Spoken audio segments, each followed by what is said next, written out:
வெறும் வயிற்றில் கொத்தமல்லி தண்ணீர் 7 நாள் அதிசயம். வணக்கம் நண்பர்களே.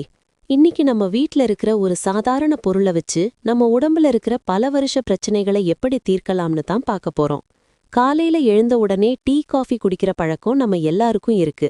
ஆனா அந்த பழக்கத்தை ஒரே ஒரு வாரம் ஓரமா வச்சுட்டு இந்த கொத்தமல்லி தண்ணீரை மட்டும் குடிச்சு பாருங்க. உங்க உடம்புல இருக்கிற நச்சுத்தன்மை வெளியேறி முகம் பளபளப்பா ஆகிறத நீங்களே உணர்வீங்க. இது வெறும் பேச்சில்ல, இதுக்கு பின்னாடி இருக்கிற மருத்துவ உண்மைகள் என்ன? இதோ முழு விவரம். தயாரிக்கும் முறை. முதல்ல இது எப்படி தயாரிக்கணும்னு தெளிவா பார்த்துடுவோம். இதுக்கு நமக்கு தேவையானது 2 பொருள்தான். ஒன்னு தண்ணீர், இன்னொன்னு முழு மல்லி விதை. 1 கிளாஸ் தண்ணியில ஒரு பெரிய ஸ்பூன் மல்லி விதைய போட்டு நைட்டே ஊற வச்சிடுங்க. காலையில அந்த தண்ணிய அடுப்புல வச்சு அது பாதியில குறையிற வரைக்கும் நல்லா கொதிக்க வைக்கணும்.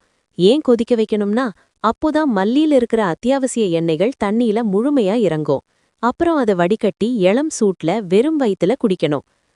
தைராய்டு மற்றும் ஹார்மோன் சமநிலை. இப்போ இதோட முதல் அதிசயம் தைராய்டு. இன்னைக்கு 10ல 4 பேருக்கு தைராய்டு பிரச்சனை இருக்கு. கொத்தமல்லி விதையில இருக்கிற உயர்வான மினரல்ஸ் மற்றும் வைட்டமின்கள் நம்ம உடம்புல இருக்கிற தைராய்டு சுரப்பிய சீராக்க உதவும். ஹைப்போ தைராய்டு இருக்கிறவங்க இதை தொடர்ந்து 21 நாள் குடிச்சிட்டு வந்து பிளட் டெஸ்ட் எடுத்து பாருங்க. கண்டிப்பா மாற்றம் தெரியும். இது ஹார்மோன் குறைபாடுகளை சரி பண்ணி உடம்பை எப்பவும் சுறுசுறுப்பா வைக்கும். சர்க்கரை நோய் மற்றும் செரிமானம். அடுத்து சர்க்கரை நோய். ரத்தத்துல இருக்கிற சர்க்கரை அளவை கட்டுப்படுத்துறதுல கொத்தமல்லிக்கு நிகர் எதுவுமே இல்லைன்னு சொல்லலாம். இது இன்சுலின் சுரப்ப தூண்டும். அதோட உங்களுக்கு செரிமான பிரச்சனை, அடிக்கடி வயிறு உப்பசமாகிற பிரச்சனை இருந்தா இந்த தண்ணீர் ஒரு வரப்பிரசாதம்.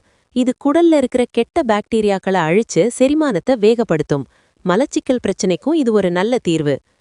உடல் எடை மற்றும் சரும பொலிவு. வெயிட் லாஸ் பண்ணணும்னு நினைக்கிறவங்க ஜிம்முக்கு போறதை விட முதல்ல மெட்டபாலிசத்தை சரி பண்ணணும். இந்த தண்ணீர் உங்க உடம்புல தேங்கியிருக்க கெட்ட கொழுப்புகளை கரைக்க உதவும். அதே மாதிரி முகத்துல அடிக்கடி பருக்கள் வர்றது, தோல் சுருக்கம் இருக்கிறவங்க இதை குடிச்சா ரத்தம் சுத்திகரிக்கப்பட்டு முகம் இயற்கையாவே பளபளக்கும். இது ஒரு சிறந்த நேச்சுரல் டீடாக்ஸ் ட்ரிங்க். எச்சரிக்கை: யாரெல்லாம் தவிர்க்க வேண்டும்?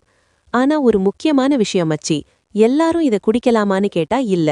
உங்களுக்கு கிட்னி சம்பந்தமான கடுமையான பிரச்சனைகள் இருந்தாலோ அல்லது நீங்க கர்ப்பிணி பெண்களாக இருந்தாலோ உங்க டாக்டர் கிட்ட ஒரு வார்த்தை கேட்டுட்டு இதை தொடங்குறது நல்லது.